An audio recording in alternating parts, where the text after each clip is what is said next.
Assalamualaikum warahmatullahi wabarakatuh. Salam sehat dan salam sejahtera untuk kita semua. Baik, mahasiswa sekalian, sepertinya saya perlu memperkenalkan diri ya. Nama saya Ibu Kusmarwanti dan saya mengajar di jurusan Pendidikan Bahasa dan Sastra Indonesia, Fakultas Bahasa dan Seni Universitas Negeri Yogyakarta. Nah, pada kali ini kita akan belajar mengenai puisi dan kita akan secara khusus belajar mengenai unsur puisi.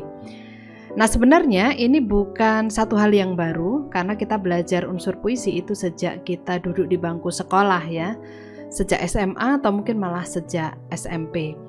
Namun kali ini di bangku kuliah kita akan belajar lagi memperdalam unsur puisi ini, nah terutama nanti pada pemaknaannya.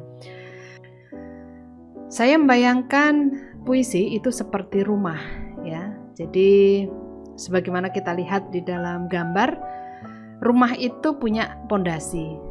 Dia punya tembok, kemudian dia punya tiang, punya atap, punya lantai, ya, punya halaman ya.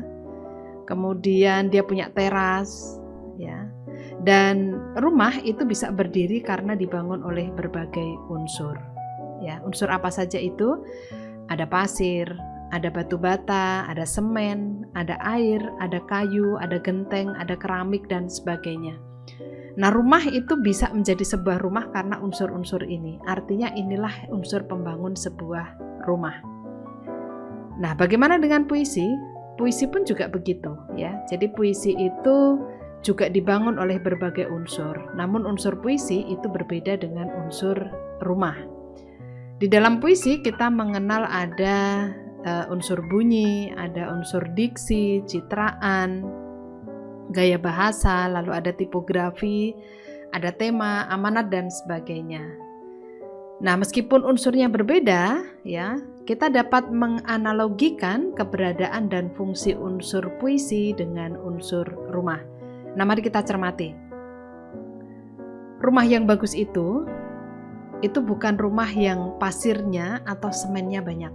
Ya, jadi yang perlu kita pahami bahwa rumah yang bagus itu bukan rumah yang salah satu unsurnya itu dominan jumlahnya.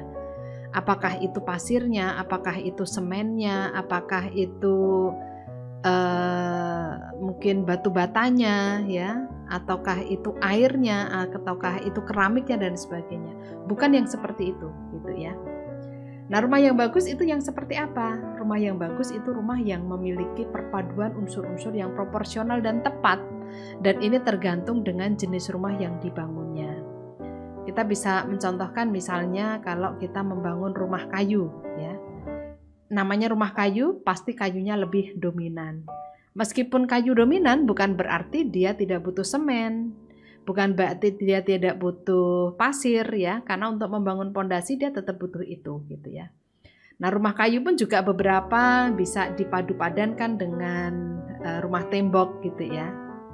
Nah, berbeda lagi kalau kita membangun rumah batu. Ya, rumah batu pasti batunya lebih dominan ya. Meskipun bukan berarti terus rumah batu tidak butuh keramik, tidak butuh semen, tidak butuh pasir, tetap dia akan membutuhkan itu. Nah, begitu juga dengan kalau kita membangun rumah bata. Rumah bata itu kalau kita bangun ya pasti unsur batu batanya itu lebih dominan ya. Namun sekali lagi bukan berarti dia tidak butuh semen, tidak butuh pasir dan sebagainya. Dia tetap butuh unsur-unsur itu. Nah, dengan melihat perbandingan tiga rumah ini kita bisa melihat bahwa sesungguhnya gitu ketika kita berbicara unsur ya, unsur rumah dalam hal ini, maka unsur rumah itu bukan satu hal yang baku yang pasti begitu ya jumlahnya gitu ya. Tetapi yang paling penting adalah bagaimana kita memadukan unsur-unsur rumah itu menjadi proporsional dan tepat. Tergantung dengan jenis rumah yang dibangunnya. Nah, kita bisa membandingkan dengan puisi. Puisi yang bagus itu bukan puisi yang unsur persajakannya banyak. Bukan puisi yang gaya bahasanya banyak. Bukan puisi yang tipografinya dominan, ya. Bukan itu kriterianya, tetapi sebuah puisi itu dikatakan bagus kalau dia memiliki perpaduan unsur-unsur yang proporsional dan tepat. Sebagaimana tadi rumah ya, Nah, sehingga menjadi harmoni dan estetis. Ya.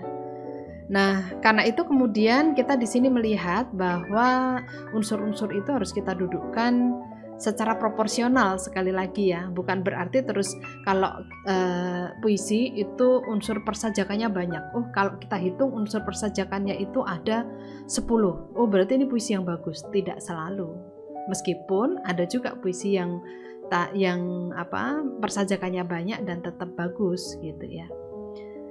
Bahkan ada juga puisi yang mungkin persajakannya tidak terlalu dominan tapi bagus, atau ada juga puisi-puisi yang gaya bahasanya itu nggak banyak begitu ya, tapi dia tetap bagus gitu. Jadi sekali lagi, perpaduan unsur-unsur yang proporsional dan tepat itu menjadi penting untuk memahami sebuah unsur di dalam puisi. Nah, mari kita cermati di dalam puisi ini ya.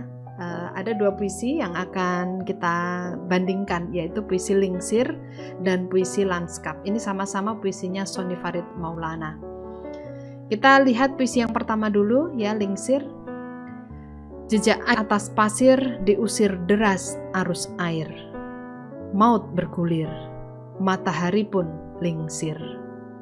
Nah, unsur apa yang sangat dominan? Iya, betul. Unsur permainan bunyinya atau persajakannya, perulangan bunyinya. Di situ ada kata pasir, air, bergulir, lingsir. Ya. Bahkan persajakan ini berpola gitu ya, karena muncul di setiap di akhir di setiap barisnya. Nah, lalu kita bandingkan dengan puisi yang sebelah ya, yang Lanskap.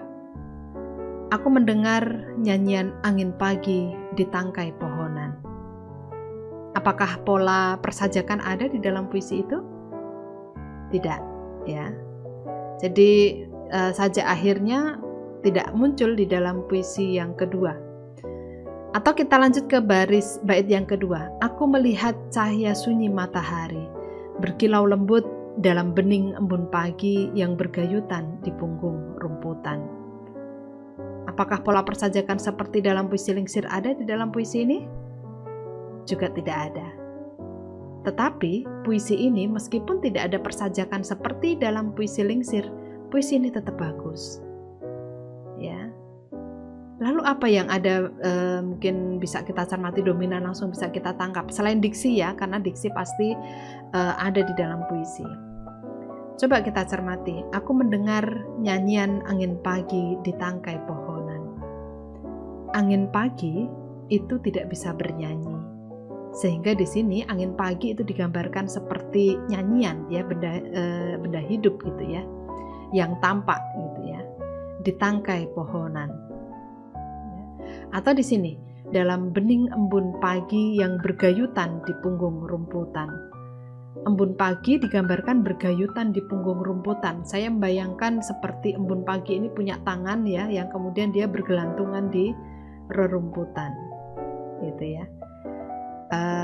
Ini hanya perumpamaan ya, bukan dalam makna yang sesungguhnya. Dalam sesungguhnya saya kira tidak ada gitu ya. Nah, sementara pola-pola itu saya kira tidak ada di dalam puisi Lingsir. Tetapi puisi Lingsir juga tetap bagus meskipun tidak ada gaya bahasa seperti yang ada di dalam puisi Lanskap. Nah, artinya apa?